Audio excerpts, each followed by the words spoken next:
皆さんこんにちは、ひとみです。今回は4月20日に発売される Excel のリアルクローズシャドウ CS12 番ウェッジソールを使って普段にも取り入れやすいカラーメイクの方法をご紹介していきます。それでは早速いきましょう。まずはチップに右に星で表示したカラーを取りアイホール全体に広げていきます。今回はチップでどれくらい発色するかをお見せしたかったので先に付属のものを使用しましたが、ブラシや指を使ってもらっても大丈夫です。今回のメイクは公式インスタグラムで公開されていたアイメイクとほぼ同じやり方でやっていきます。っていうのもそのアイメイク動画がすっごい可愛くって自分の目でねどうなるかっていうのが気になってこのパレット購入してみました。で、私の方は公式よりも普段ブラウンのアイシャドウしか使わないっていう方でもしっくりくるようなナチュラルなカラーメイクに仕上げています。で、このカラーはクリースまで本当は広げたいのでブラシに同じ色を取り、この眉下と眼球の間にあるくぼみのクリースまで広げていきましょう。クリースのところ濃くなりすぎないようにまつげの生え際からブラシをスタートさせてだんだん上眉の方に向かってグラデーションになるようにブレンドしていきます。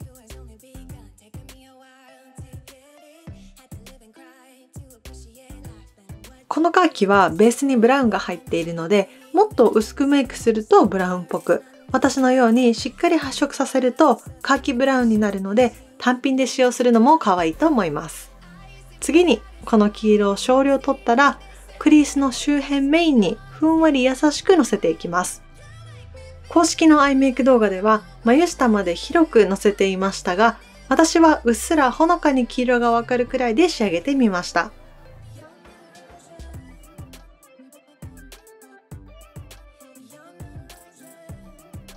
そしてこちらのピンク色を目の下全体に広げていきましょう。このピンクも肌なじみがいいので単色で目の上下に塗っても可愛いと思います。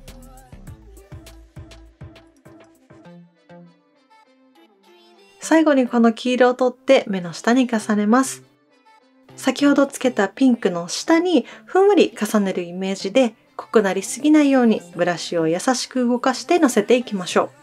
公式では目の下に黄色をのせるこの工程はなくって目の下のピンクっぽいオレンジに合わせたマスカラを重ねていたんですが、私はマスカラはブラウンを使う予定だったのでカーキとピンクで全く違う色を上下で使用しているので、この黄色を上と下に挟んであげることで統一感が出るかなと思って重ねてみました。ペンシルアイラインはブラウンを使用します。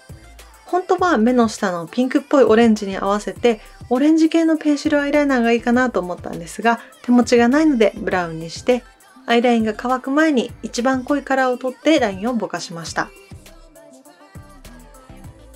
あとはいつものキャンメイククイックラッシュカラーのブラウンマスカラを使ってインラインはオレンジブラウンで仕上げたら完成です。ということでいかがでしたでしょうか。今回は4月20日に発売されるExcel リアルクローズシャドウ CS12 番ウェッジソールを使って普段使いしやすいカラーメイクのやり方をご紹介させていただきました。参考になれば幸いです。それではまた次回の更新でお会いしましょう。バイバイ。